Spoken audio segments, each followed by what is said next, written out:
Voilà, maintenant qu'on enregistre. J'espère que vous allez aussi en bonne santé et que vous soyez aussi prêts pour les vacances. Les vacances, oui, on est content. Les vacances, les vacances. Ça s'approche, ça s'approche. Ouais, mais juste avant, monsieur, il y a les partiels, hein. Ben oui, Ouais, avant ça, il y a les Donc, partiels, monsieur. pas trop les vacances encore, hein. Dans ah deux ouais. semaines, ouais. Dans 2 semaines, oui, ça sera les vacances, les vacances. Mais Vous pourrez là, faire ça dans 2 semaines, effectivement. Parce que là, c'est pas trop ça, hein. Hmm. Vous avez rien à réviser, en fait. Vous allez corriger. Ben oui, les vacances, pour moi, c'est les vacances des cours. Hein, parce que là, je vais avoir pas mal de choses à corriger. Hein. Donc, Voilà, donc franchement, vous non plus, vous n'avez pas trop de raison de danser au final, parce que les corrections, ça va prendre du temps, hein. ben oui, je sais, j'avais presque, je sais pas, qui est de licence, qui est les élèves de licence? J'ai 1200 élèves de licence. En plus, les masters, j'ai 100 quelques aussi, donc ça fait presque 400 élèves hein, au total. Donc, ça fait pas mal de corrections. Hein. ouais, mais si vous faites des QCM, monsieur, c'est la machine qui corrige automatiquement, non? Si c'est sur Eprel, oui. Si c'est sur Google Forms, non. Euh, en fait, j'ai l'option que ça fasse une correction automatique, mais c'est pas toujours très fiable. Comme on a pu constater avec quelques élèves qui m'ont demandé de réviser leurs notes sur le questionnaire de communication, de théorie de la communication. Donc, même la presse ça n'a pas forcément marché. Donc, je me méfie et surtout que je veux ajouter une ou deux questions ouvertes. Donc, il va falloir corriger quand même. Mais je suis d'accord que pour les questionnaires, c'est. Là, je vais vous donner une astuce. En fait, c'est d'enseignant. Pour nous, c'est beaucoup plus facile de faire une activité où vous devez disserter sur quelque chose euh, ou avec des questions ouvertes, hein, mais c'est beaucoup plus difficile pour faire la correction. Euh, et c'est une correction assez ouverte aussi. Mais par contre, les contraires, il est aussi, c'est aussi compliqué pour nous. Ça veut dire que pour faire les questionnaires, c'est assez difficile de faire un bon questionnaire, euh, mais c'est beaucoup plus facile de faire la correction. Hein.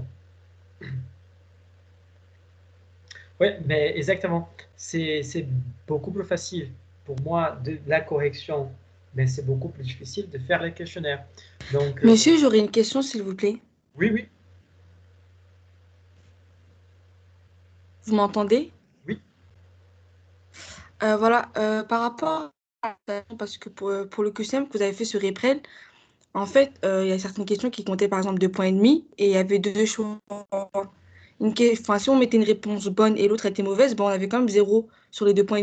Donc, comment vous allez faire cette fois-ci sur Google, enfin, sur Form? Sur Google Forms, ça Que serait. en temps normal, dans les contrôles, enfin, dans les autres contrôles, si on a la moitié de la réponse, ben, on nous donne la moitié du point. Sauf que sur Eprel, c'était pas le cas. Ah oui, sur EPS, c'était pas les cas, oui, exactement. Euh, Moi, je sais pas si je vais être trop rigide ou pas sur la correction, euh, mais allez, je vais vous donner la moitié du point, si c'est le cas. Bah oui, monsieur, c'est bientôt Noël en plus, hein. Ben, je suis pas le Père Noël, malgré la barbe. Hein. Ah, vous pouvez faire un petit geste, un petit Un 20 peu, 20 pour tout hein. le monde, ça peut être sympa, hein. Ouais, voilà, c'est des Ça vous petits évite gestes. une correction, ça nous évite de réviser. Tout le monde y Voilà, gagne, hein. ouais, c'est pas faux, c'est pas faux. Mais on verra comme ça. Ouais, ouais, vous êtes gentil, oui, oui. Ouais, c'est ça, Alexandre, c'est ça. Mais en plus, monsieur, en temps normal, normalement, si la moitié de la réponse elle est bonne, on donne la moitié enfin, la moitié du point, non? On peut dire que dans la vie académique, oui, mais pas dans la vraie vie. Dans la vraie vie, si vous faites des fautes par rapport à les centimes dans une compte financière, par exemple, dans une formule financière, là, vous allez avoir des problèmes. Hein. Donc, mais comme on n'est pas dans la vie professionnelle pour l'instant, là, on est que dans la vie académique, donc on reste sur une demi-point aussi. Voilà. Donc, on va être raisonnable, flexible avec vous. Et voilà, on va faire comme ça. Alors, on va dire, on demi-point pour la question demi-correcte. Et voilà. Bon. Vous allez avoir une semaine tendue. Hein. Ça va être chaud. Je vais juste prendre mon diapo. Et je me souviens. Là, c'est la folie. Putain, ça m'énerve. J'ai perdu complètement les contrôles d'où j'étais dans tous les cours. Au moins, on a fini champ culturel. On n'a plus de champ culturel. On est bon, on est content. Même si c'était très cool. Théorie de la communication.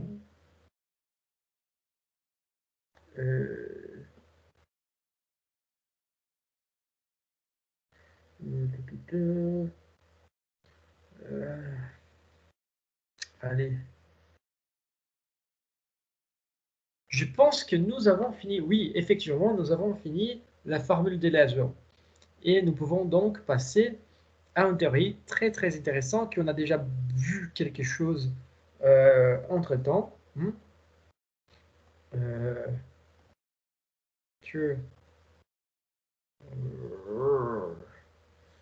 Qui c'est exactement la théorie mathématique de Shannon et Weaver. Qui c'est une théorie, à la base c'est une théorie mathématique, mais aussi c'est une théorie de la communication. Vous allez voir. C'est une théorie très cool, qui est l'un des concepts plus beaux du monde. Je vais partager mon écran.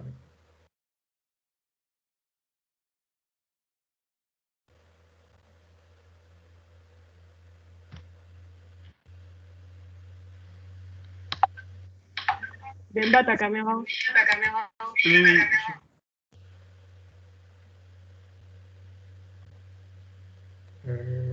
Screen. Voilà. Voilà. Donc, on peut commencer effectivement les nouveaux contenus et on va essayer de les finir aujourd'hui. Du coup, on va essayer d'aller aussi plus vite que les mecs de Fast and Furious et plus vite que... Plus vite, voilà. J'ai plus de blagues. C'est une blague répétée en plus. Voilà. Pour bien comprendre, en fait, la théorie, on appelle des théories mathématiques de Shannon-Weaver, hein, soit juste théorie de Shannon-Weaver, ou théorie de l'information de Shannon-Weaver, ou théorie de la communication. Vous allez voir, parce qu'on appelle des théories de l'information, parce qu'il y a pas mal de choses en rapport avec la propre notion d'information. Voilà. Il faut avoir une introduction pour bien comprendre cette théorie. Donc, on va aller vite. Hein. Pour bien comprendre la théorie de Shannon-Weaver, il faut d'abord comprendre pourquoi cette théorie est également considérée comme une théorie de l'information, voire une théorie mathématique de la communication. C'est là que je viens de vous expliquer. D'abord, Shannon-Weaver, contrairement à Lazo, qui était un scientiste politique, hein, ils étaient des ingénieurs électriciens et mathématiciens. Si vous allez chercher ailleurs, vous allez trouver que leur métier était assez bizarre parce que dans plusieurs sites, dans plusieurs références, dans plusieurs articles, or ils sont cités comme ingénieurs, or ils sont cités comme mathématiciens. L'effet c'est qu'ils travaillaient dans la Bell Telephone Company, les deux, hein, et on parle aujourd'hui de la théorie de Shannon et Weaver, mais la théorie, elle appartient à Shannon, mais c'était Weaver qui a publié, qui a qui a diffusé, qui a aidé à la diffuser. Donc, c'est pour ça qu'on parle de théorie de chaîne Weaver. Mais Weaver était là, comme on parle de Marx et Engels. Ça veut dire que Engels, il était juste là pour financer Marx et pour faire les publications. Hein. Donc, voilà.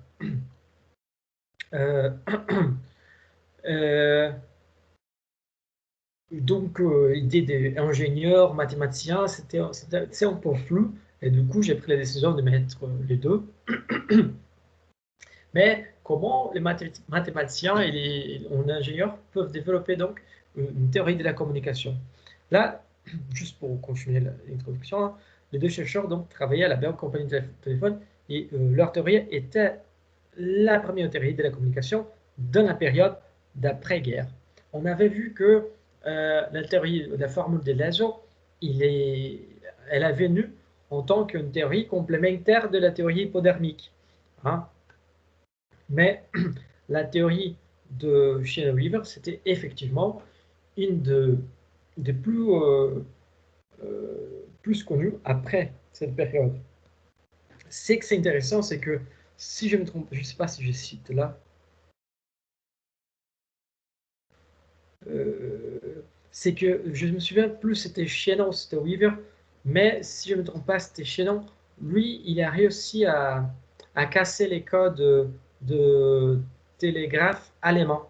Donc, c'est pour ça qu'il est devenu très connu. Hein. Donc, voilà.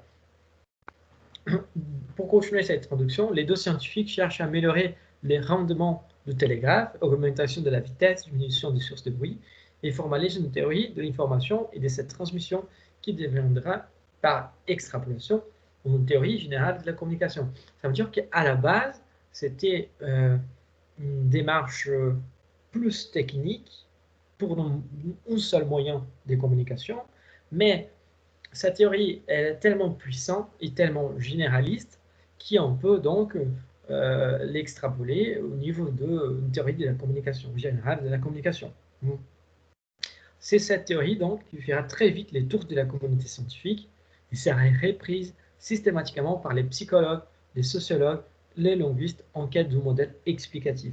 Parce qu'en fait, il faut comprendre qu'eux, ils ont développé un système, une théorie de la communication et de l'information qui travaille avec des machines.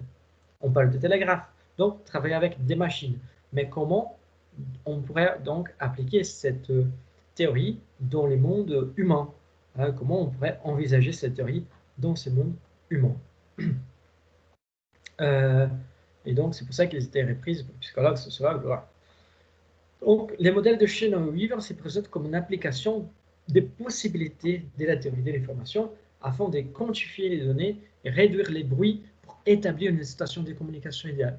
Regardez bien que là, dans la théorie de la formule des lésions, on ne parlait pas du tout des bruits.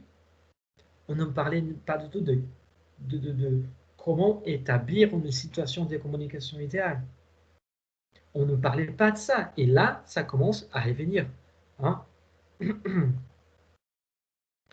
Et par contre, bruit et tout ça sont des choses qui sont très très courantes dans la compréhension d'aujourd'hui de la théorie de la communication. Bon, on passe donc aux premières notions. Pour Weaver, pas Shannon, hein, Weaver soutient que la communication est le processus de la transmission complète d'une idée. Voilà. Et pour cela, pour avoir cette transmission complète d'une idée, il y a 3 niveaux de problèmes qu'on doit envisager. Ça veut dire que pour l'information sortir, la communication, pardon, sortir d'un point et aller jusqu'à l'autre, il y a 3 choses qui peuvent arriver. Il y a 3 éléments qui sont en jeu. Les éléments techniques, qui sont les moyens. Comment on fait passer les choses, la communication d'un côté à l'autre. Les éléments sémantiques, qui c'est exactement l'interprétation de la chose, et celui de l'influence, c'est-à-dire le résultat. C'est l'effet qu'on a vu avec des autres théories. Donc, alors que la plupart des gens croyant que l'aspect principal de la communication est l'interprétation, c'est-à-dire les niveaux sémantiques, ou l'effet, les problèmes. On a vu ça avec les théories hypodermiques et la formule de Leslie. Hein. L'interprétation, c'est comment traduire une chose, hein. Comment la personne va comprendre ce qu'on dit. Hein. On voit ça surtout au niveau de la formule de Leslie. Et là, on parle aussi le problème de l'effet, qui c'est surtout le problème de la théorie hypodermique. Hein. La théorie mathématique de la communication place les questions techniques au centre de la discussion. Ça veut dire qu'il va travailler surtout avec les moyens. Quels sont les moyens qu'on utilise pour nous communiquer. Et ça, c'est très intéressant parce que ça donne une autre puissance à la théorie de la communication. Ces niveaux, donc, les niveaux techniques, englobent tout ce qui concerne la précision de la transmission des informations de l'expéditeur au récepteur, que ce soit par radio, téléphone ou télévision via un signal. Ça, c'est les côtés théoriques. Hein. Son importance, c'est juste pose, oui, ou deux autres niveaux de problème, car ils dépendent inévitablement de l'efficacité de la transmission des messages. Ça veut dire qu'il n'y a pas de hiérarchie entre interprétation et effet. Au contraire, ils sont dans les mêmes niveaux. Hein. Ils sont dans le même niveau d'importance parce qu'il peut avoir une interprétation si les messages arrivent comme ils doivent arriver ou à l'autre bout. Hein. De la même façon, il peut activer un effet si les messages arrivent comme ils doivent arriver de l'autre bout. Donc, voilà. C'est pour ça que tous les éléments qu'on avait vus, la théorie de la communication de Chenoweth, il met dans le même ordre d'importance. Il n'y a pas une chose qui est plus importante que l'autre. C'est tout très important. Mais eux, comme ils sont des ingénieurs mathématiciens, ils vont on va dire, s'écourber plutôt à des aspects techniques. Et pour comprendre la théorie, dans cette théorie, il y a trois concepts qui deviennent fondamentaux. Donc, c'est trois concepts qu'on doit comprendre.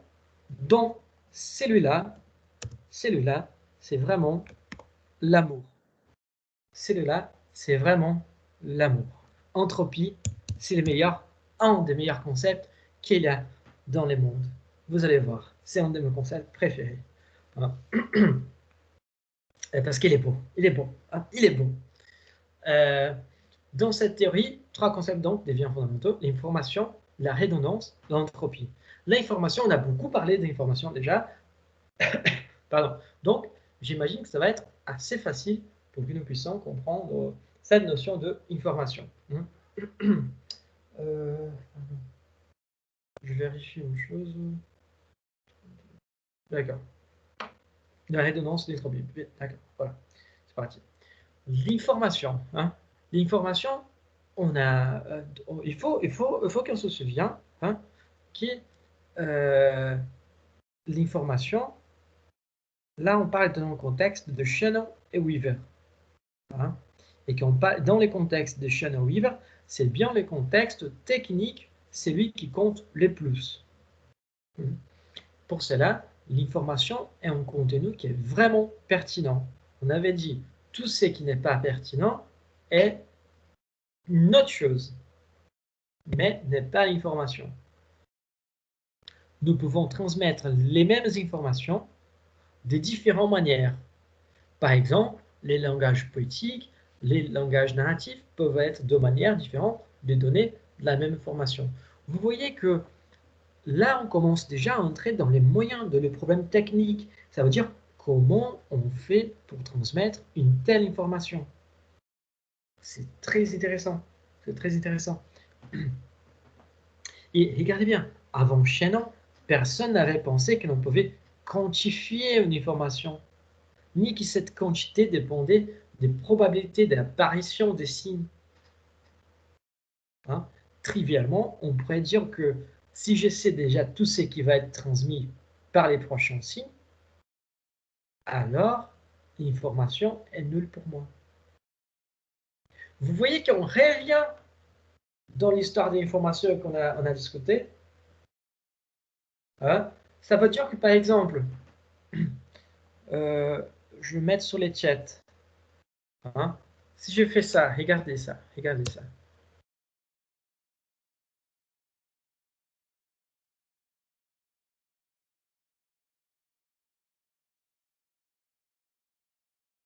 Regardez bien.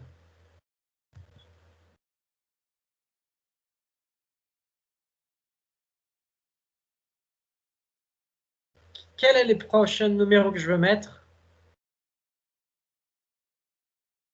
0.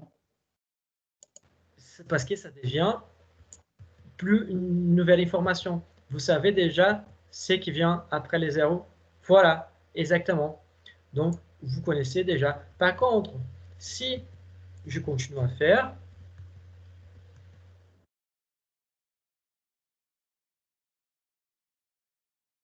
vous voyez, il y a un numéro 1 au milieu de tout ça. Donc, ah, ça a changé.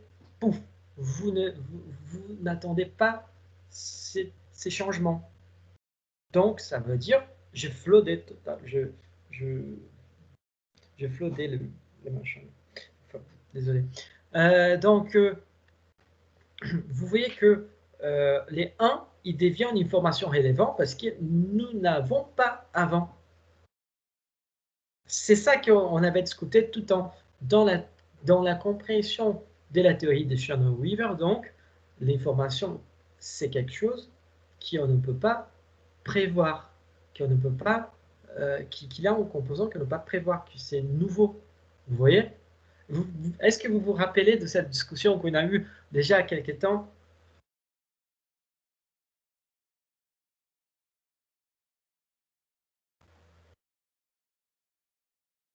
Oui, non, peut-être.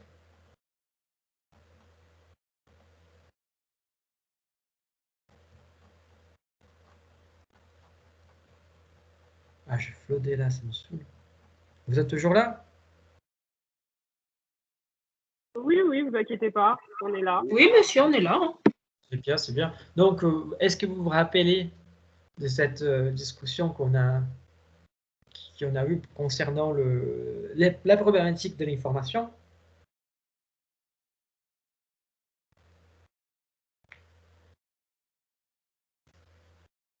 Bon, je comprends que oui, que vous vous rappelez, hein, on a fait la distinction entre communication et information, qui est la communication.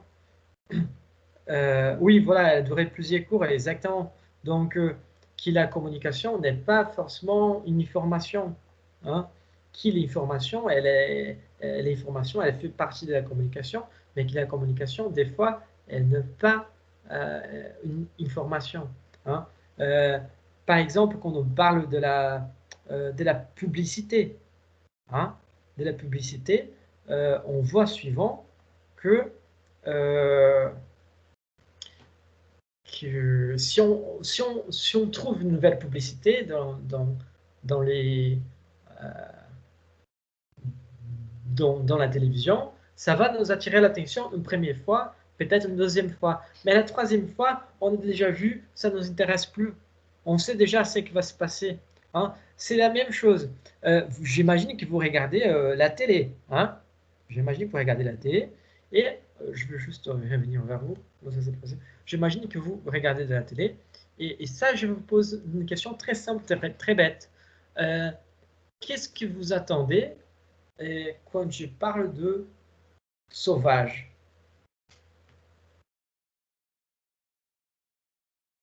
Je n'ai pas trop compris votre question. Qu'est-ce que vous Quel programme, quel type de chaîne, c'est ça? Ah non, dans publicité, dans les domaines de la publicité, quand je parle sauvage, Ah, qu'est-ce que... Parfum. Oui, voilà, les parfums. Mais qu'est-ce qui revient aussi avec cela?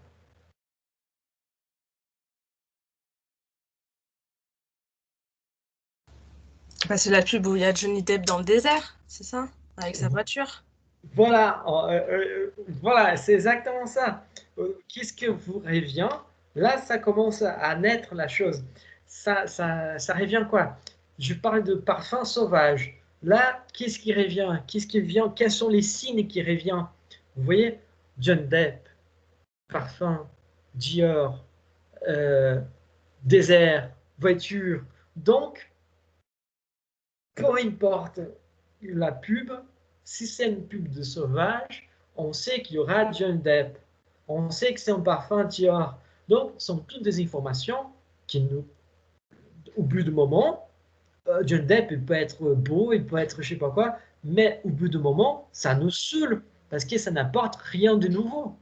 Et en plus de cela, c'est une pub, toutes les pubs de parfums sont affreuses, quoi. On comprend rien. On comprend. En fait, il y a une lecture qu'on peut faire. Si vous voulez, on peut faire. En fait, j'ai prévu une autre chose pour vous, mais ça va pas être possible pour l'instant. Mais on peut faire des analyses de publicité des parfums et arriver à comprendre exactement ce qu'ils veulent dire. Mais il faut être assez raffiné. Mais à la base, on met Johnny Depp dans les déserts avec une voiture, s'appelle, et je sais pas quoi, et tout d'un coup, il commence à creuser la terre et Dior, sauvage. Mais c'est quel est le rapport? Ah, vous savez, Bah si, monsieur. les C'est créatifs, un rapport. généralement, ils prennent toutes les drogues de l'alphabet. On ne sait pas d'où ils sortent les idées, mais Mais si, elles monsieur, il sortent. y a un message derrière. Oui, mais oui, C'est je sais. l'homme, parce que l'homme, enfin plus européen dans les pays, dans les pays américains, etc. C'est l'homme fort, c'est l'homme, on voit qu'il est libre et que du coup il est fort, c'est pour ça. Et d'ailleurs, cette pub n'a pas marché dans les pays asiatiques parce que ils n'ont pas le même rapport de qu'est-ce que l'homme. D'ailleurs. Oui, mais ça va même un peu plus loin. Euh, on- Moi, je suis pas là forcément pour faire l'analyse de parfum, mais vous allez voir, vous allez voir. Mais parce qu'il y a d'autres choses que là on peut comprendre, mais ça demande une analyse extrêmement raffinée. Voilà. Mais après mes coups, on regarde la pub de parfum et là j'ai parlé de John Depp, mais franchement, John Depp, pour moi, c'est pas un symbole de masculinité. Je sais pas si pour. Vous trouvez que c'est pas symbole de masculinité? Ah non, Vous pas trouvez du tout. pas? Pour vous, c'est quoi la Oh, définition d'un homme masculin? pour moi, il n'y a même pas de définition de masculinité en fait. Après, il y a une autre pub aussi juste avant. Moi, c'est celle que je connais, celle de Johnny Depp, je la connais pas. C'est celle avec la piscine de Alain Delon, qui est ultra connue. Il saute dans la piscine, il se relève, et c'est eau sauvage. Je crois que c'est le même parfum. Et pour moi, Alain Delon représente plus la masculinité que Johnny Depp. Il est pas viril, Johnny Depp. Mais vous voyez, en fait, c'est pour ça, en fait, c'est qu'on on se rend pas compte, c'est que pour essayer de commencer à faire une analyse plus raffinée, mais on sort un peu de sujet de cours, c'est que euh, la question, c'est pas que John Depp représente pas la masculinité. Parce qu'il a, en tant que masculinité, il a d'autres signes peut-être beaucoup plus représentatif dans dans tous les sens archaïques du terme masculinité. Vous voyez. Euh, mais c'est tout ce qui va avec lui. Par contre, on voit Johnny Depp dans la télé, on pense de façon automatique à deux choses. Soit Tim Burton, soit Parfum Dior. Ou Pirates des Caraïbes, plutôt. Oui, aussi. Mais c'est Tim Burton, non? Oh, je sais pas. Je crois que c'est Disney. Je sais pas c'est qui a réalisé les. Pirates des Caraïbes, c'est pas Tim Burton, monsieur. Mais oui, on associe facilement Tim Burton à Johnny Depp parce que c'est un de ses acteurs qu'il a sollicité dans la majorité de ses films. Oui, donc voilà, Pirates des Caraïbes, j'avais même pas pensé, mais oui, aussi. Mais vous voyez, donc, c'est une question d'association qu'on fait. Mais par contre, si on va parler des pubs de parfums, on doit parler quelle est la palette de couleurs qu'ils utilisent dans les parfums, dans les choses. Parce que la palette de couleurs, ça va dire aussi, en fait, tout ce qu'on on voit dans la pub de parfum, ça renvoie pas forcément qui a cette histoire de masculinité aussi prête, on va dire. Parce que comment on peut avoir l'idée de la fragrance, de l'odeur de parfum? Vous voyez, la seule façon d'avoir cette idée, c'est exactement par les palettes de couleurs, par des choses qu'il évoque, par des choses qu'il fait. Donc, si on voit que c'est une voiture ancienne qu'il utilise, qui creuse la terre et tout ça, on voit qu'il y a peut-être une fragrance plus sec, plus du terroir, vous voyez, une chose plus prégnante là-dedans. Donc, et en même temps sec, pas doux. Vous voyez? Donc, c'est ça l'idée. Moi, je n'ai jamais senti ce parfum-là, donc je ne peux pas vous confirmer, mais c'est vraiment...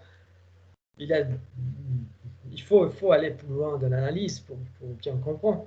Mais il devient, Johnny Depp, dans ces cas, il devient hum, un symbole, hein, du parfum sauvage. Et qu'on en pense qu'il a peut-être frappé sa femme, ou il n'a pas frappé sa femme, je ne sais pas, je me souviens, je n'ai pas suivi les cas. Non, il n'a pas frappé sa femme, monsieur, attention. Oui, mais il y a eu des...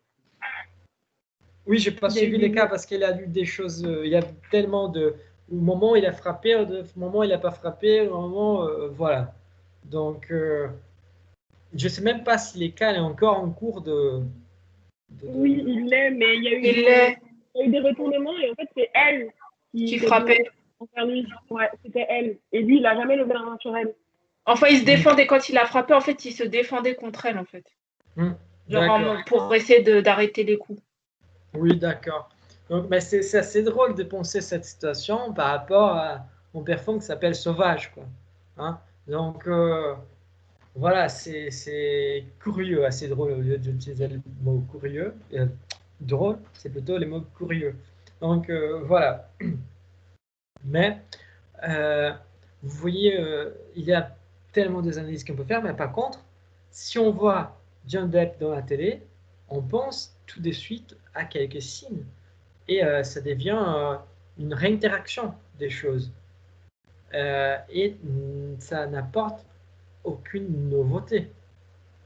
Hein?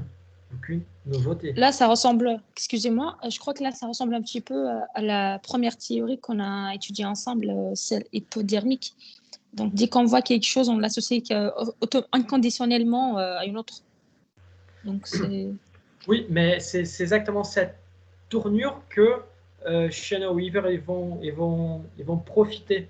Ils vont se dire que dans l'essence de la mathématique, si on voit suivant la même chose, on devient habitué, c'est les zéros qui viennent. Mais par contre, ça, c'est pas une nouvelle information. Vous voyez, pour eux, ça qui arrive suivant, c'est pas une information. Et c'est dans ces moments qui ça déclenche, il y a un autre élément qui apparaît, ça, on voit effectivement l'information présente. C'est l'exemple de 0, 0, 0, 0 que j'ai mis. Et après, à partir du moment que j'ai mis un 1, ça a cassé la continuité et ça est devenu une nouvelle, effectivement, une nouvelle information. Donc, l'information pour Shane Weaver, c'est quelque chose, effectivement, de nouveau, un nouvel élément. C'est là qu'on revient sur les mots, sur tout cela qu'on a discuté précédemment. Et même, c'est pour ça qu'on dit, ce qui va nous étonner, au bout d'un moment, ça sera de voir la pub de parfum sauvage sans Johnny Depp. Et là, on va dire, oh là là, mais ça, c'est quelque chose que, oh là là, c'est quoi ça? Vous voyez? Là, ça va être vraiment une nouvelle information pour nous.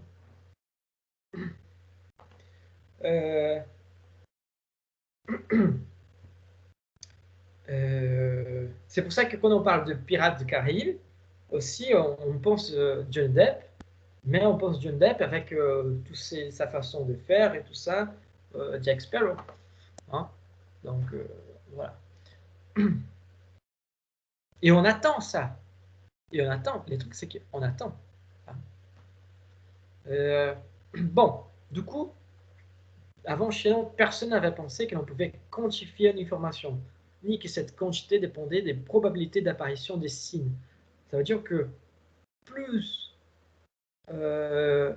imprévisible est les systèmes, plus imprévisible est ce qui se passe, plus d'informations on va avoir. Trivialement, on pourrait dire que si je sais déjà tout ce qui va être transmis par les prochains signes, si je vais toujours mettre 1, si la pub va toujours avoir John Depp, alors l'information est nulle pour moi. C'est déjà vu. Vous voyez? Oui, c'est comme des symboles. Voilà. Mais sans la définition, sans utiliser cette définition de symbole, exactement. Le deuxième machin, là, le deuxième concept, c'est la redondance. Qu'est-ce que c'est la redondance? La redondance, donc, c'est la notion d'information d'après chaînon. Pardon. La redondance, voilà. La notion d'information d'après chaînon est nécessairement associée à la notion de redondance et à celle du bruit. C'est là que commence à voir les concepts qui émergent. Hein. Par exemple, en linguistique, l'information n'est ni dans les mots, ni dans la syllabe, ni dans la lettre. Il y a des lettres, voire des syllabes, qui sont inutiles à la transmission de l'information qui contient les mots. Hein. Il y a dans une phrase des mots inutiles à la transmission de l'information. Vous voyez? Encore, la théorie élevée, on va prendre ces mots-là, théorie, qui est la théorie, élever les H. Ça devient comment?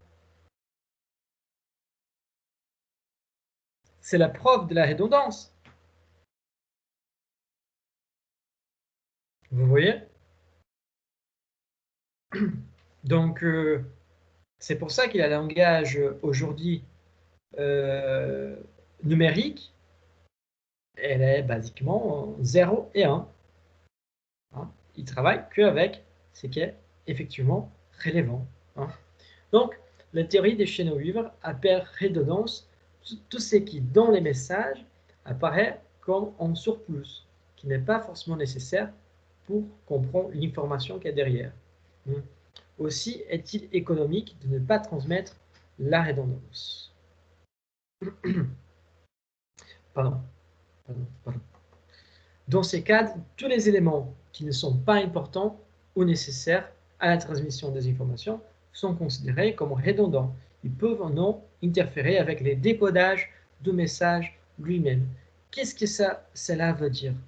Cela veut dire que des fois, regardez Macron, alors, regardez la majorité du discours que Macron fait. La majorité, pas tous, mais encore une fois, je ne dis pas ça parce que je le trouve mauvais. Au contraire, je trouve qu'il parle très très bien et qu'il sait exactement ce qu'il parle, comment il doit parler, et voilà.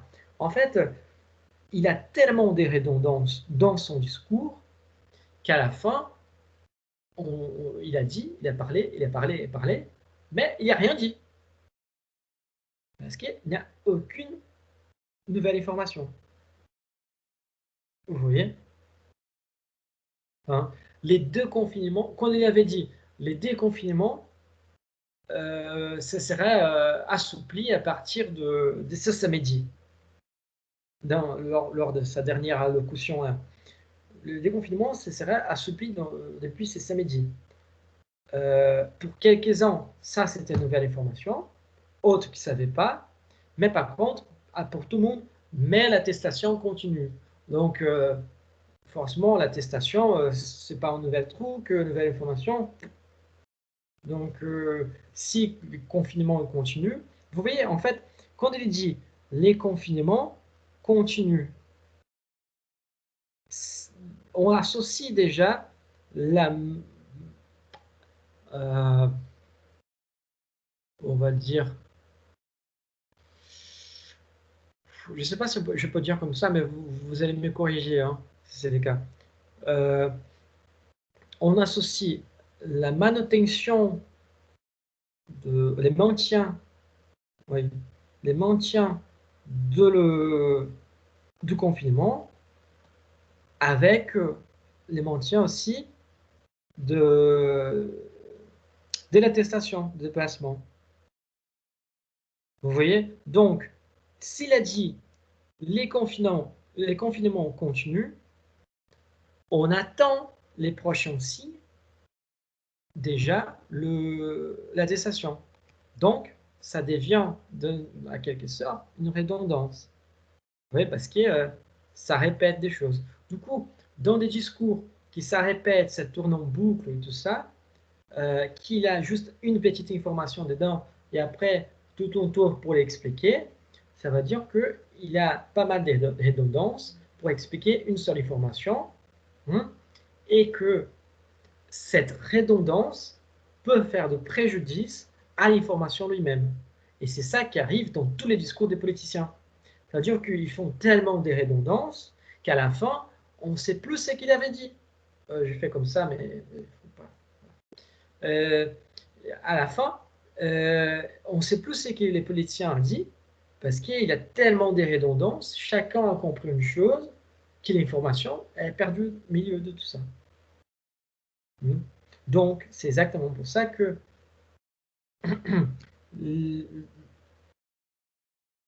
tout, qu'il y a cette question de la redondance, peut ou non interférer avec même les codages, avec les décodages de messages. Les décodages, c'est exactement comment on va décodifier les messages qui nous sont arrivés. Est-ce que c'est clair jusque-là? Ouais, c'est clair. Oui, monsieur, c'est clair. Parfait, merci. Tout cela, on avait déjà vu, hein, c'est une reprise, mais cette fois-ci installée dans la notion de théorie de la communication de Shannon Weaver. Évidemment, on retrouve des applications assez vite pour la théorie de la communication au niveau de numérique. Mais cette théorie a été aussi élargie. Maintenant, êtes-vous prêts pour les concepts plus beaux qu'il y a dans la théorie de la communication? Je ne veux pas dire les plus beaux, mais l'un des plus beaux qu'il y a dans la théorie de la communication. C'est exactement les concepts de entropie. Je mets des cœurs. Je mets des cœurs parce que c'est beau. C'est vraiment très beau. Très beau. C'est pas parce que c'est un concept qui vient de la science dure, des sciences dures, hein. Mais c'est un concept très très poétique. L'entropie, en fait, c'est une grandeur thermodynamique qui exprime les degrés de désordre de la matière. L'entropie en physique est la mesure, ça c'est... Ah putain, je suis désolé, ça c'est trop beau. Ça c'est trop beau. Ah, j'adore. L'entropie en physique est la mesure de la irréversibilité d'un état donné et ou d'un système donné. Hein? Qu'est-ce que ça veut dire? Ça, c'est trop beau. Faites vraiment attention, ça, c'est trop beau. Ça veut dire que plus, plus on a d'entropie, en fait, plus on a d'informations, plus on a d'entropie. Et plus on a d'entropie, plus l'état de la chose est irréversible. Ça, c'est trop beau. Franchement, ça, c'est trop beau. Ça veut dire que plus on avance de notre vie, dans nos connaissances, dans notre culture, dans je sais pas quoi, plus on ne peut pas revenir en arrière. On peut même, je pense que c'est, j'ai oublié le nom du philosophe, Hippocrate, je pense, c'était lui qui a dit que un homme, il ne rentre jamais 2 fois dans les mêmes fleuves. Soit parce que l'homme n'est plus les mêmes, soit parce que l'eau de fleuve est déjà écoulée.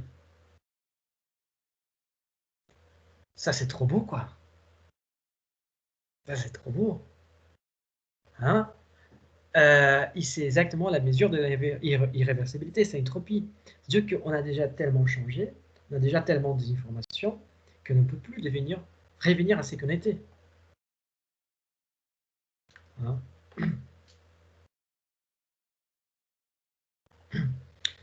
Je réponds à la question de Camilla là, plus l'information est présente et plus elle a de la valeur, c'est ça. La valeur, c'est en fait cette question de qui va donner la valeur à l'information, c'est les sujets qui entrent en contact avec l'information. Hein? Donc, c'est plutôt ça. Parce que l'information, elle est toujours un élément nouveau. Hein? Donc, si c'est toujours un élément nouveau, il va pas... par contre, c'est toujours un élément nouveau, mais est-ce que cette information, c'est importante pour nous ou pas? Donc, ça, c'est une autre sorte de valeur. Je ne sais pas si c'est dans ce sens des valeurs que vous parlez. Parce qu'il faut toujours, quand on parle de valeurs, il faut toujours choisir les points de vue et la perspective qu'on parle de valeurs. Hein? C'est toujours les sujets en relation avec la chose qui va l'attribuer une valeur. Pour moi, par exemple, l'iPhone 12, c'est de la merde. Hein? Parce que pour moi,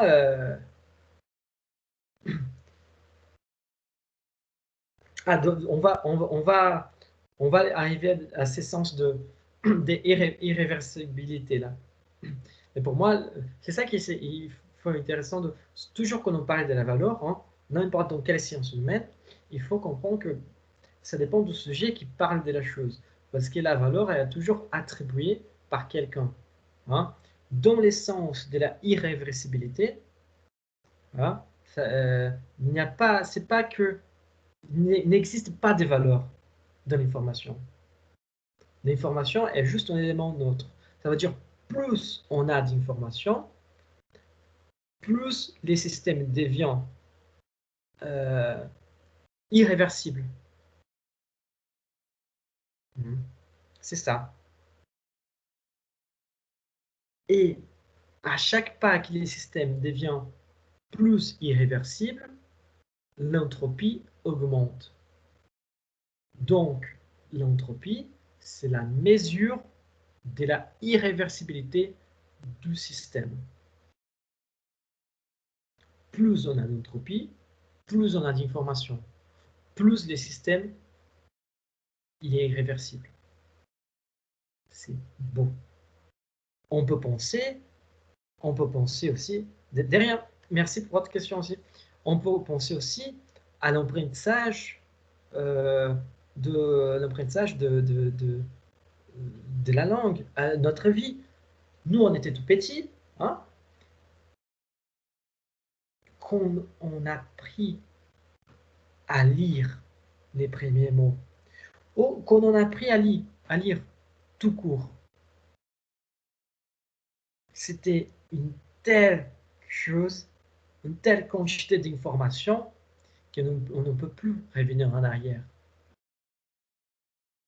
Vous voyez, on ne peut pas ne pas apprendre, on ne peut pas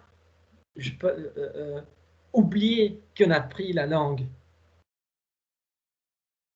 Ouais, c'est un tel changement qui est devenu réversible. Aussi, quand vous avez appris que l'examen allait se passer dans la semaine prochaine, c'était une telle information, avec toutes les disciplines, il avait tellement d'informations que le système est devenu irréversible parce que vous êtes déjà en train de se stresser. Vous voyez? Par contre, si c'était des examens, par contre, une semaine ici, l'autre semaine là-bas, voilà, donc ça allait être différent, parce que ça allait être des informations plutôt tranquilles, vous voyez, pas à pas, voilà, ça va être plutôt tranquille. Donc, la théorie et cette notion d'entropie, elle est très, très, très belle. C'est une notion que j'ai kiffe, j'ai kiffe, parce qu'elle parle aussi à la théorie, à la notion scientifique des sciences dures, et elle parle aussi à la notion de sciences humaines, d'évolution des sciences humaines. C'est une théorie, c'est un concept très très très beau et que j'aimerais explorer dans mes articles, dans mon prochain article, dans mon prochain texte. Voilà.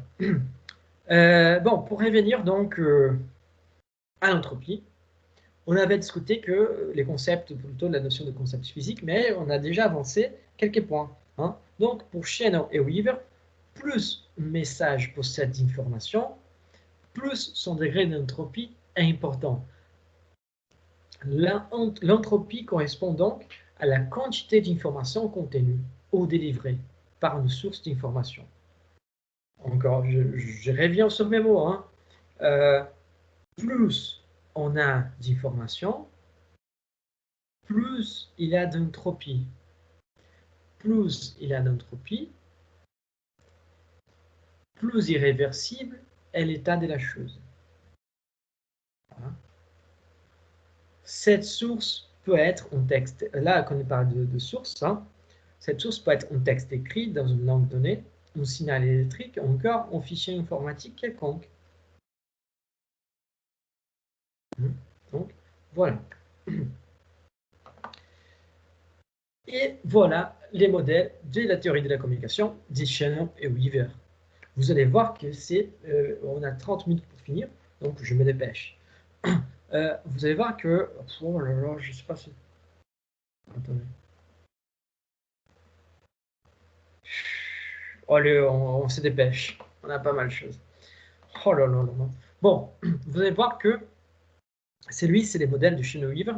Ils ressemblent beaucoup avec les modèles que Lazo avait développés, mais il introduit des choses très intéressantes. Vous voyez qu'avant, il y avait les émetteurs, les canaux, les récepteurs, voilà, aussi dans les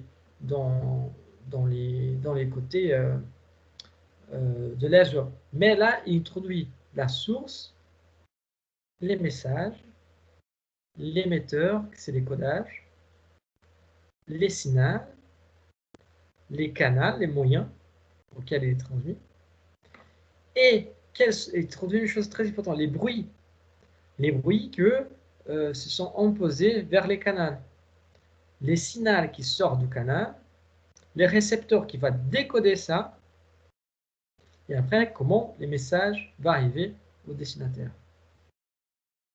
Vous voyez? Donc, on peut, une chaîne de télévision,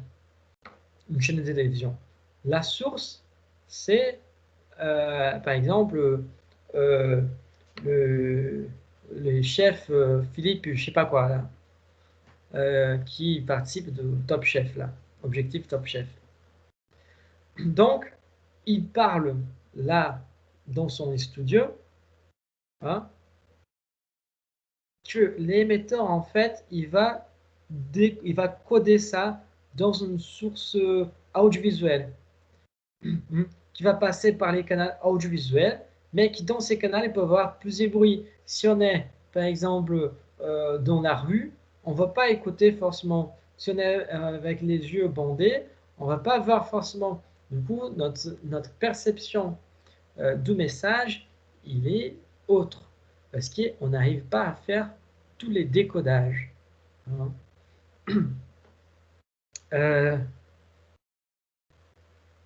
Quand on parle par exemple du plat qu'il mange, hein, la source du plat qu'il mange, c'est les mecs qui a fait, ou la meuf qui a fait les plats.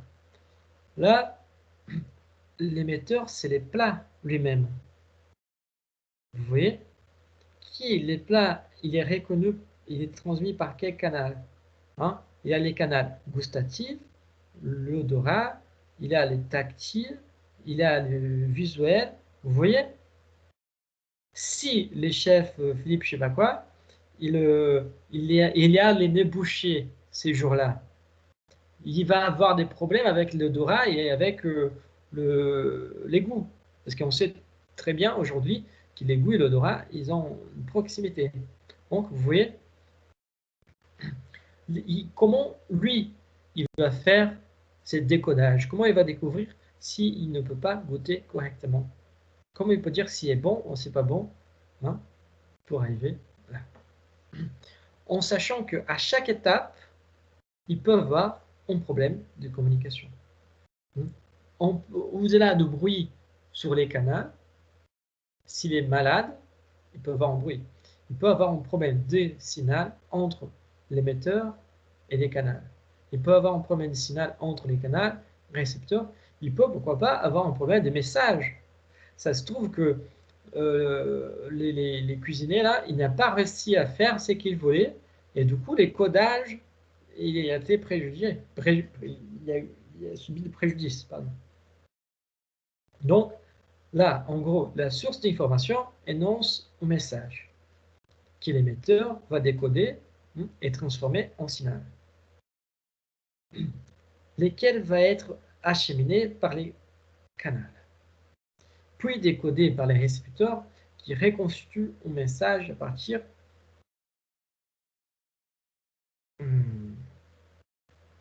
du signal peut-être, et les transmet enfin au destinataire. Vous voyez, c'est très... Ça commence à complexe. Pour les machines, ça marche très bien. Mais vous voyez que quand on parle des gens, ça commence à complexifier tellement, et on peut même parler des canaux sensoriels. Hein? Donc, ces modèles élaborés par Shannon Weaver en 1949 est centré sur l'étude d'une transmission optimale de messages dans tout moyen de communication canalisable. Ça veut dire tous les moyens qui ont un canal à être transmis pour être transmis. Voilà. Il désigne un modèle linéaire simple de la communication. Cette dernière y est réduite à sa plus simple expression, la transmission du message. Du coup, pour eux, regardez bien, la communication est juste la transmission du message. Je répète, pour Shannon et Weaver, la communication est juste la transmission du message. Vous avez bien compris. Les concepts théoriques. Ces modèles introduisent quelques concepts théoriques suivants. Au-delà de la notion d'entropie, de la notion de redondance, de la notion d'information, qui sont la base de ces modèles, dans ces modèles, nous avons l'émetteur, qui c'est celui qui effectue un codage. Quand moi, je prends la décision de parler, moi, je vais faire un codage. Quand je parle, les contenus que je veux vous transmettre, c'est codé en langage verbal, langage non verbal. Mais c'est langage verbal, là, les pseudo-français, parce qu'il suffit le temps de faute que ça devient des fois un peu compliqué à comprendre. Mais voilà. Et aussi, le langage non verbal, c'est les gestuels. Et des fois, si j'étais en train de faire du cours en présentiel, le langage non verbal, je pourrais dessiner aussi sur les tableaux.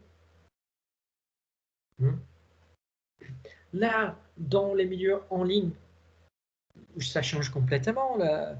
Moi, je fais regardez bien, moi je fais une transmission, là en visioconférence avec vous, où vous avez accès quand même, j'ai code en langage verbal et en langage non verbal avec mon gestuel, et aussi avec les langages verbal écrite là.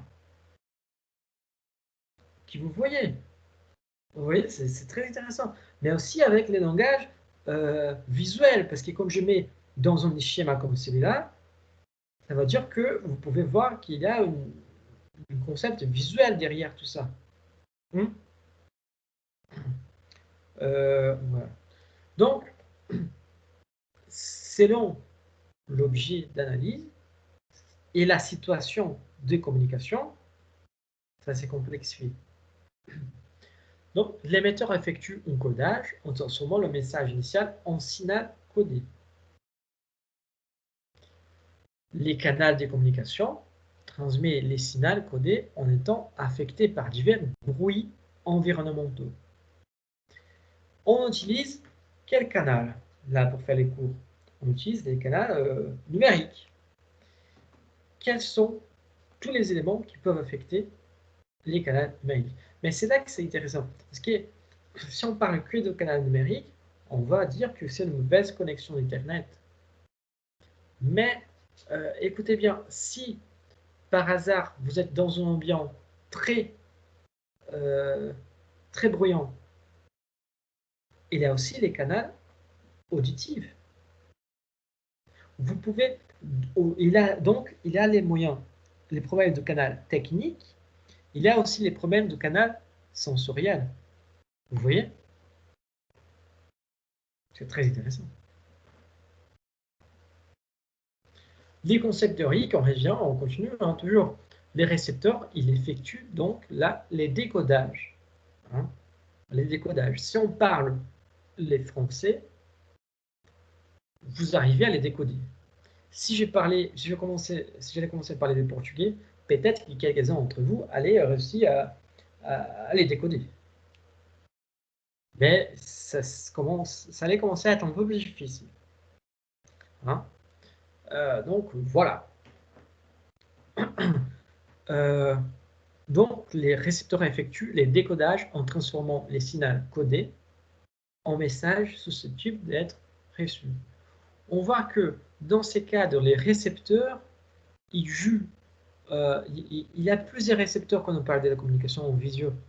Il y a vos ordinateurs, vos tablettes, vos portables qui reçoivent les signaux numériques 0 et 1 qui va convertir, il va décoder en signal visuel et sonore, vous voyez.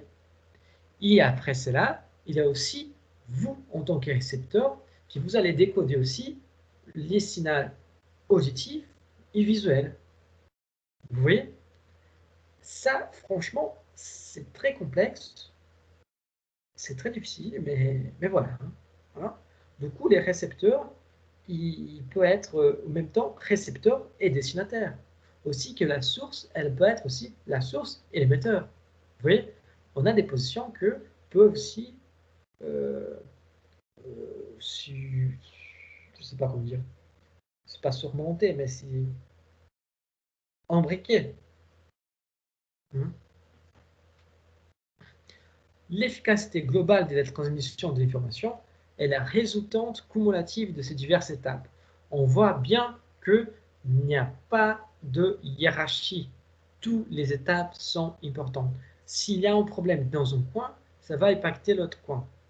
Donc, il n'y a pas de hiérarchie. Tout est important dans la théorie de Shannon-Oliver.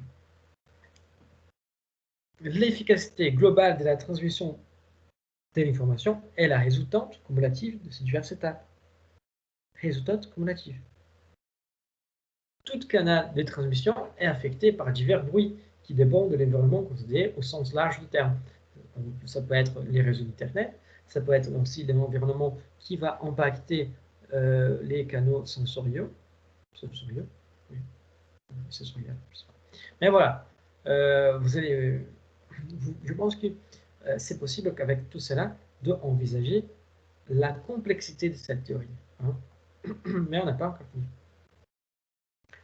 Au besoin, il conviendra d'agir sur l'environnement pour améliorer les rapports signal-bruit, sachant que l'information ne passe plus dans les canaux concernés.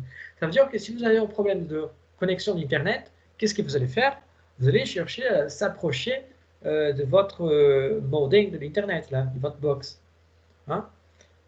Ben, par contre, si c'est trop bruyant dans votre box, proche de votre box, qu'est-ce que vous allez faire? Vous allez aussi mettre une casque pour essayer de meilleur écouter. Du coup, vous commencez à essayer de couper les bruits dans les sens larges, ça veut dire tout ce qui peut faire des préjudices à la communication.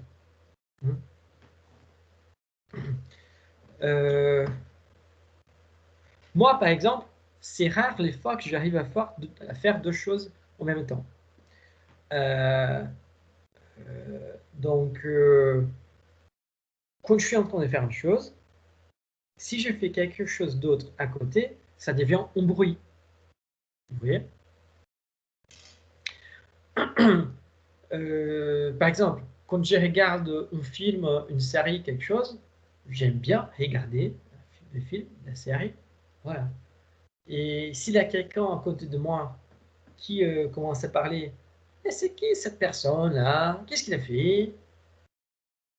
Ah, ben il est beau celui-là. Oh là là, elle est belle. Oh là là, il est mauvais celui-là. Oh, les méchants. S'il y a quelqu'un qui fait des commentaires tout le temps à côté de moi pendant que je regarde des films, ça fait des bruits pour moi. Vous voyez? Donc je tourne en direction de cette personne et je dis ta gueule. Voilà. Comme ça, je limite les bruits. Bon. Et là, le message commence à passer. Cette loi justifie l'usage de la redondance lors des situations critiques. Ça veut dire émission simultanée de mêmes messages sur plusieurs canaux. Regardez, des fois, on a tellement de bruit, il y a tellement des événements, ou encore, il y a tellement d'informations qu'il faut répéter les mêmes messages, qu'il faut faire valoir la notion de redondance. Du coup, la redondance n'est pas forcément négative. Vous voyez? La redondance n'est pas forcément ce qui peut être jeté, mais ça peut devenir quelque chose pour renforcer les messages. Hein?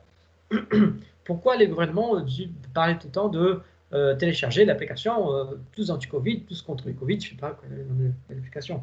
Voilà. Ben, vous voyez, si moi je ne me rappelle plus du nom de l'application, c'est parce qu'il y a un problème de redondance. Je n'ai pas assimilé. Hein? Donc, voilà. C'est pour ça qu'on on voit une campagne publicitaire de gouvernement, par exemple, on écoute dans la radio, on le voit sur Internet, on le voit dans la télé, on le voit partout. Donc, c'est l'émission simultanée de mes messages sur plusieurs canaux différents. C'est la redondance.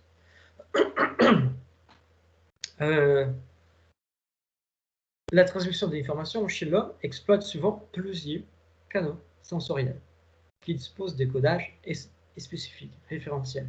Ça veut dire qu'on retombe sur la problématique de canaux sensoriels. Donc, que chez l'homme, ça peut être un problème, un double problème, parce qu'il y a un problème d'émission, il y a un problème aussi de réception. Les canaux sensoriels peuvent être impactés au moment que je parle, et aussi ils peuvent être impactés au moment que vous recevez les messages. Vous voyez? C'est très intéressant. Quelques considérations générales pour finaliser les contenus. Des expériences menées par Sheila Weaver montrent les obstacles qui peuvent rendre la communication difficile. Codage, décodage et les bruits. Du coup, au-delà de ça, il y a aussi la question du canal. Ah, j'ai oublié de fermer là. Au-delà de ça, il y a aussi la question du canal. Ça veut dire que les canaux, ils peuvent être plus susceptibles à avoir quelque sorte de bruit. Donc, il faut avoir une connaissance du canal pour réduire la possibilité des bruits. Et les codages, ce qu'on est en train de faire, ce que je suis en train de faire là, vous voyez, c'est une sorte de codage, double codage. Parce qu'au-delà de faire les codages au niveau linguistique, et numérique, j'ai fait aussi un codage de la théorie de Shannon et Weaver. Oui. Donc c'est très intéressant. C'est très intéressant. Moi, je kiffe. Ouais, j'adore. Les schémas reposent donc sur une approche mécanique de la transmission de l'information. Il ne faut pas oublier que ça, c'est à la base, c'est un problème. Mais si on envisage toutes les possibilités hors les contextes, hors les contextes techniques, hors les contextes mécaniques, ça devient un vrai outil, une vraie puissance au niveau d'analyse. Donc, on ne peut pas pas oublier en fait que c'est un modèle par contre unidirectionnel, linéaire, et qu'il y a, en fonction de ces modèles, en fonction d'être unidirectionnel et linéaire, on peut porter quelques critiques. Ça veut dire que aucune interaction entre l'émetteur et les récepteurs n'est envisagée. On ne voit pas, au-delà des canaux sensoriels, hein, on ne voit pas interaction exactement entre les deux sujets. Voilà. On ne voit pas qu'est-ce que les sujets font avec les messages après. Qu'est-ce que les destinataires font avec les messages. Est-ce qu'ils donnent, vous voyez, les feedbacks, les fameux feedbacks, on ne les voit pas. Hein? Là aussi, il n'y a pas de prise en compte du récepteur dans sa compréhension du message émis. Pas des feedbacks, hein? Il n'y a pas de compréhension de niveau sémantique, il n'y a pas d'interprétation. Voilà. Vous vous souvenez qu'au tout début, on avait parlé de 3 niveaux. Les niveaux techniques, les niveaux sémantiques et les niveaux de l'effet. Et celui de l'influence. Technique, sémantique et l'influence. Donc, il ne compte pas les niveaux sémantiques. Hein? Les notions, là c'est interprétation, hein. Compréhension du message, c'est interprétation. Parce qu'il ne compte pas parce qu'il est focalisé sur les aspects techniques, exactement. La notion de contexte psychologique et sociologique n'est pas prise en compte. Ça veut dire que les contextes sociaux des sujets qui sont en train de faire l'émission et la réception ne sont pas pris en compte. Hein? Donc, voilà, c'est ça. Je pense que, oui, avec ça, on arrive à la fin de la partie de la théorie de Shannon-Weaver, qui, moi, particulièrement, je kiffe. Je kiffe surtout la notion d'entropie, qui, ça vient pas de Shannon-Weaver, mais voilà. Mais c'est pas grave. Donc, je reviens vers vous. On a 10 minutes d'avance. Je reviens vers vous pour savoir si vous avez des questions, si vous avez des commentaires, si vous avez quelque chose à ajouter ou pas. J'avais une petite question. Est-ce que pour le partiel, est-ce que vous allez faire comme au premier partiel, vous allez faire une petite vidéo récapitulative ou pas? Ou pas du tout? Non, là, je veux pas faire une vidéo de récapitulatif. Là, c'est direct. Et monsieur, une question. Enfin, si Raphaël, il a terminé.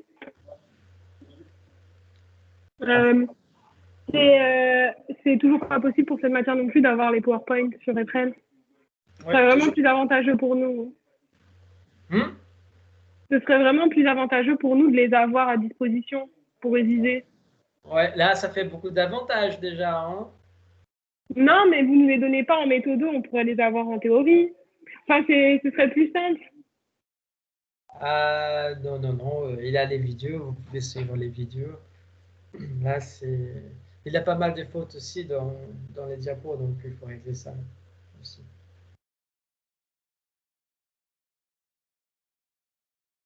Ok, merci, c'est pas grave.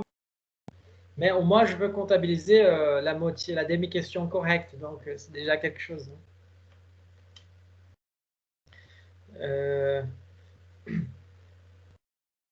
On va faire quoi? On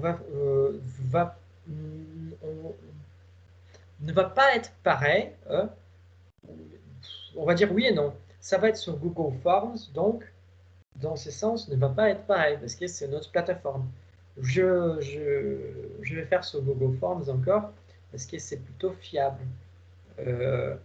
Et donc, aussi, il va y avoir quelques questions. Je ne sais pas la quantité des questions encore, mais il va avoir des questions fermées, questions de choix multiples, comme vous avez déjà eu, et aussi une ou deux questions ouvertes, mais avec des questions ouvertes que vous pouvez répondre en une ou deux paragraphes, des choses comme ça.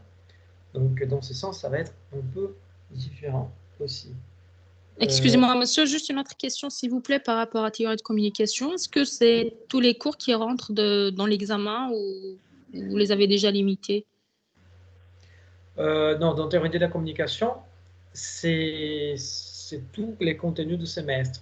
Du coup, ça veut dire que ça va englober dès notre premier cours, quand on parlait de différenciation entre communication, information et tout ça, théorie hypodermique, voilà, jusqu'à le dernier. Parce que les CM, l'idéal, c'est d'englober vraiment tous les contenus du semestre. Ça sera la même chose pour les autres ou enfin pour la dernière matière, la troisième, il n'y a pas de souci, mais pour l'autre, théorie. Quel champ culturel, vous voulez dire? Non, champ culturel, c'est bon. C'est la troisième, méthodologie, pardon. Ah, méthodologie. Méthodologie, en fait, ne va pas avoir de partiel si vous n'êtes pas en régime d'examen, pardon, si vous n'êtes pas en régime dérogatoire. Si vous êtes en régime dérogatoire, c'est que il va arriver, c'est que je vais faire aussi un questionnaire sur Google Forms, mais avec les contenus de tous les semestres. Pour ceux qui ne sont pas en régime dérogatoire, pour méthodologie, on va faire un questionnaire aussi, mais qu'avec les contenus en traitant de sommaire et de citations et références bibliographiques. Qui d'ailleurs, j'ai mis quelque chose sur les prêts, sur la dernière partie de citations et références bibliographiques. D'accord, merci. Bon, donc, est-ce que vous avez d'autres questions? Non, moi, c'est bon, pour ma part. Parfait. C'est Louise qui a demandé par rapport aux devoirs de méthodologie. Non, je n'ai pas encore corrigé. Là, c'est... pas encore... la cata, pas parce que vous n'avez pas réussi à faire les machins, mais c'est juste parce que je n'ai pas réussi à corriger encore. Je suis désolé.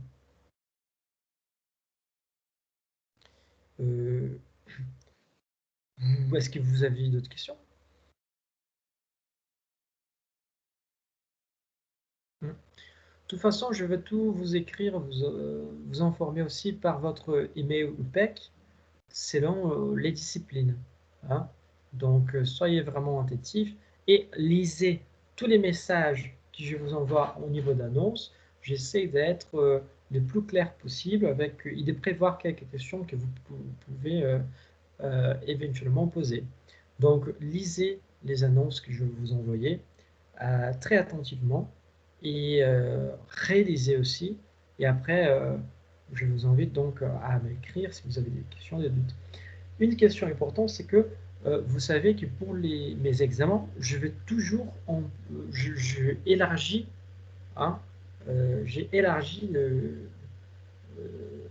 les horaires des examens.